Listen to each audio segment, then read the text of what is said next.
Operation Sindoor സിലബസിൽ ഉൾപ്പെടുത്താൻ NCERT നിലവിൽ ഹയർ സെക്കൻഡറി ക്ലാസുകളിലെ പ്രത്യേക പാഠഭാഗമായാണ് ഓപ്പറേഷൻ സിന്ദൂർ ഉൾപ്പെടുത്തുക.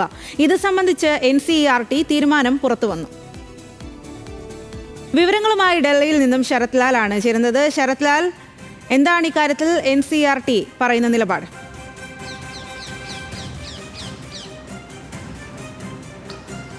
സ്വാതി, രണ്ട് രീതിയിലാണ് ഈ NCERT പാഠപുസ്തകങ്ങൾ ഓപ്പറേഷൻ സിന്ദൂരിനെ ഉൾപ്പെടുത്തുന്നത്. ഒന്ന്, ഓപ്പറേഷൻ സിന്ദൂരിൻ്റെ വിജയം, അതുപോലെ തന്നെ ഈ സ്ട്രൈക്കുകളും എയർ സ്ട്രൈക്കുകളും ഉൾപ്പെടുത്തിക്കൊണ്ട് ഉള്ള ഭാഗം 10 മുതൽ 12 ക്ലാസ്സുകളിലേക്കും, അതേസമയം തന്നെ ഓപ്പറേഷൻ സിന്ദൂരിൻ്റെ ഒരു അവലോകനം 3 മുതൽ 7 വരെയുള്ള ക്ലാസ്സുകളിലേക്കുമുള്ള ഒരു NCERT പാഠപുസ്തകമായി രണ്ട് രീതിയിൽ ഉൾപ്പെടുത്താനാണ് NCERT തീരുമാനം. ഇത് സംബന്ധിച്ചിട്ടുള്ള തീരുമാനം NCERT പുറത്തുവിട്ടിട്ടുണ്ട്.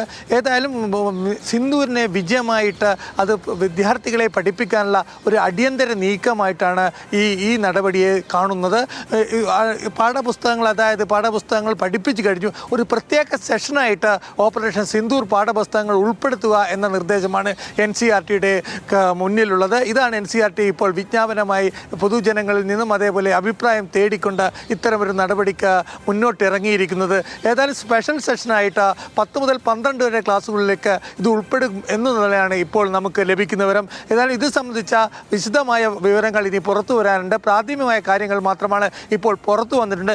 എന്നു മുതൽ ഈ അധ്യയന വർഷത്തിൽ തന്നെ ഇത് ഉൾപ്പെടുത്തുന്ന കാര്യത്തിൽ തീരുമാനമുണ്ടാകുമെന്നാണ് നമുക്ക് ഇപ്പോൾ ലഭിക്കുന്ന വിവരം. സ്വാതി. ശരി ശരത് ലാൽ, ഓപ്പറേഷൻ സിന്ദൂർ സിലബസിൽ ഉൾപ്പെടുത്താൻ ആണിപ്പോൾ NCERT തീരുമാനിച്ചിരിക്കുന്നത്.